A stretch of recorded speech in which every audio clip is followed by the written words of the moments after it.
नमस्कार. आज आपण कार्डिओव्हास्क्युलर डिसीजमधला सेकंड पॉईंट अँजायना पेक्टोरिस हा बघणार आहोत. त्याच्यामध्ये content, introduction, etiopathogenesis, clinical manifestation, non pharmacological and pharmacological management. याच्यामध्ये फर्स्ट इंट्रोडक्शनमध्ये अँजायना म्हणजे काय? Angina means pain and pectics means काय? Chest pain. ओके. अँजायना हा लॅटिन वर्ड्स आहे. It is taken from the Latin words म्हणजे काय? Strangling feeling in the chest. त्याची डेफिनेशन काय आहे तर angina pectoris is a condition in which sudden chest pain occurs due to decrease the oxygen supply to the heart. म्हणजेच काय? Ischemia due to narrowing or blocked coronary arteries. Okay.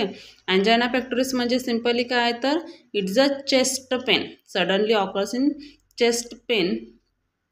ते कशामुळं तर narrowing किंवा blocked coronary arteries. Next, this is a largely दोन main factor असतात ते ज्याच्यामुळं अँजायना पेक्टोरिस होऊ शकतात. ते फर्स्ट आहे कोरोनरी ब्लड फ्लो आणि oxygen consumption by the myocardium. Okay.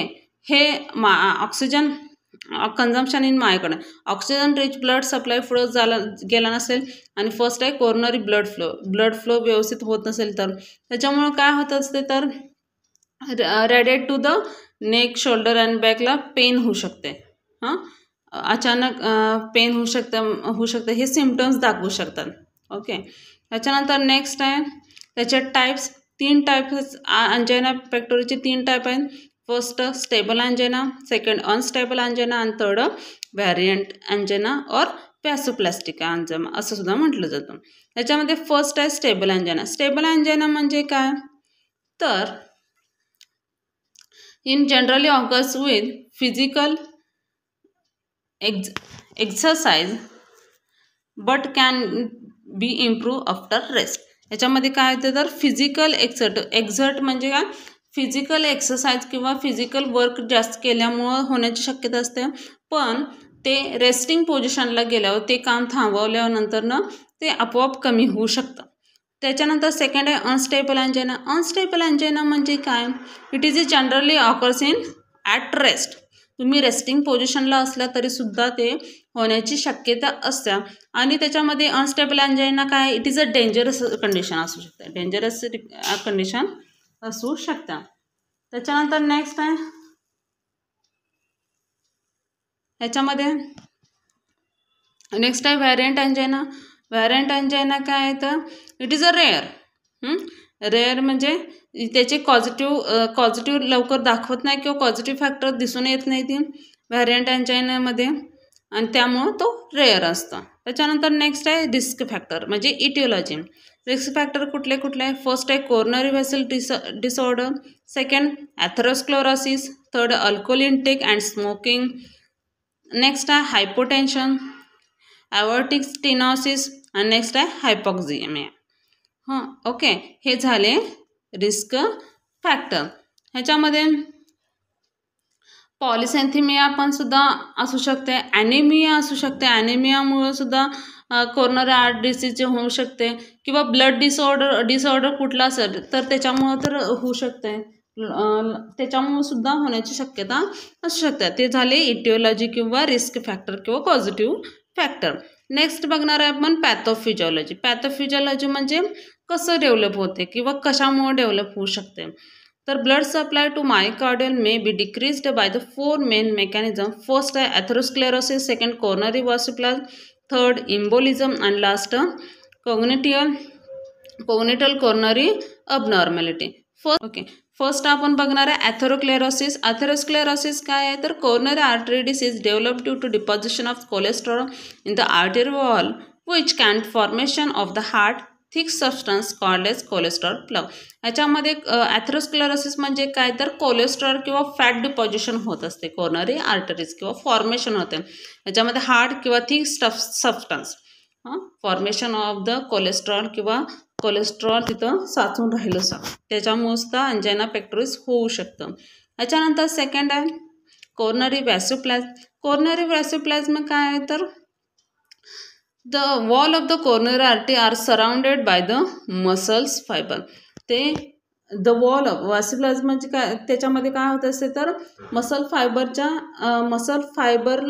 Fibres causes narrowing किंवा the arteries the spasm of the coronary arteries reduce the blood to the heart muscle. जो ब्लड काय करतं heart मसलला जायचं असेल ते कमी करत असते, त्यामुळे कॉज टू अँजायना होऊ शकते. त्याच्यानंतर नेक्स्ट आहे इम्बोलिझम. इम्बोलिझम काय आहे तर embolism is the loading of the embolism inside in the coronary artery. ह्याच्यामध्ये काय होतं इम्बोलिझम म्हणजे clot, simple as a clot किंवा फॅट ग्लोब्युल्स तयार झाल्यामुळं ब्लड पुढे जाऊ शकत नाही. ऑक्सिजन रिच ब्लड कमी गेल्यामुळे इम्बोलिझम होतं आणि इम्बोलिझम झाल्यामुळं आपल्याला अँजायना पेक्टोरिस होण्याचे चान्सेस वाढतात. त्याच्यानंतर कॉग्निटल कॉर्नरी अबनॉर्मॅलिटी. ह्याच्यामध्ये काय तर disease or physical abnormality present from the birth. याच्यामध्ये जन्मताच काय तर अबनॉर्मॅलिटी जर असेल पेशंटमध्ये तर अँजायना पेक्टोरिस होऊ शकते. इट इज अ रेअर म्हणलं तरी सुद्धा चालू शकते हे. त्याच्यानंतर नेक्स्ट बघणार आहे आपण सिम्टम्स. त्याच्यामध्ये सिम्टम्स आहे chest pain radiation in the neck, jaw, teeth, back or epigastric region.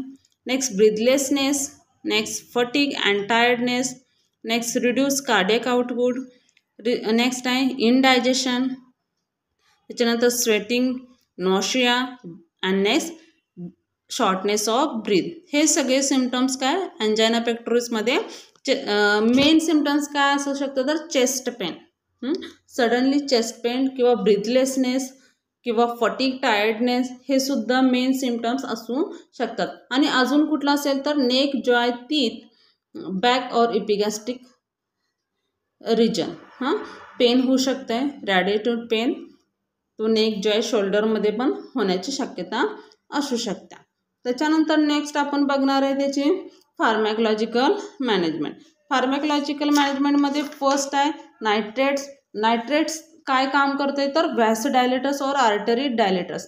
याच्यामध्ये व्हेन्स ज्या डायलेट नायट्रेट्स काय काम करत असते तर blood vessels of the heart dilated झालेले त्या प्रॉपर करायचं काम करत असते आणि ते reduce the trace on the heart. तो ट्रेस हार्टवर आलेला असते तो कमी करायचं काम करत असते. एक्झाम्पल आहे नायट्रोग्लिसरीन. सेकंड आहे अँटीप्लेटलेट ड्रग्स. अँटीप्लेटलेट ड्रग्स काय काम करत असते तर thickening platelets from thickening together and decrease the body ability from the blood clots. जे प्लेटलेट फॉर्म झालेले असत्या प्लेटलेट फॉर्म झालेले असते ते प्लेटलेट कमी करायचं काम करत असते. Antiplatelet drug prevents platelets from the sticking together जे जॉईंट झालेल्या and decrease the body ability to from blood clot. त्याचं एक्झाम्पल आहे ॲस्पिरिन. नेक्स्ट आहे calcium channel blocker. Calcium channel blocker काय काम करत असते तर calcium cause heart and artery contract more strongly. Okay. त्याच्यामध्ये काय तर जे blocking of calcium channel blockers allow blood vessel to relax. जे स्ट्रेस आलेला असतो आहे हार्टवरती तो कमी करायचं काम करत असते किंवा जे ब्लड प्रेशर इन्क्रीज झालेलं असते ते कमी करायचं, लोअर ब्लड प्रेशर होते आणि working preventively calcium from enter in the cells heart and artery. जे इंटर होते ते कमी करायचं. एक्झाम्पल काय आहे त्याचं ॲम्लोडेपिन, नेफ्रिडेपिन. नेक्स्ट आहे बीटा ब्लॉकर. बीटा ब्लॉकर काय काम करत असते तर beta blocker is beta receptor are present in the heart. Beta receptor are present in heart. ते काय काम करत असते तर beta receptor stimulation in the heart can cause increase in heart rate and various arrhythmia. ह्याचं काय काम आहे तर हार्टबीट स्लोली करायचं आणि ॲरिथमिया म्हणजे हार्टबीट अरिथम झालेलं ते व्यवस्थित करायचं काम करायचं हे बीटा ब्लॉकरचं काम असते. त्याच्यामध्ये एक्झाम्पल आहे प्रोपॅनॉल. आणि नेक्स्ट आहे सर्जरी. दोन टाईपच्या सर्जरी आपण अँजायना पेक्टोरिसमध्ये बघतोय. फर्स्ट आहे कोरोनरी अँजिओप्लास्टी आणि सेकंड आहे कोरोनरी आर्टरी बायोपास सर्जरी. ह्याच्यामध्ये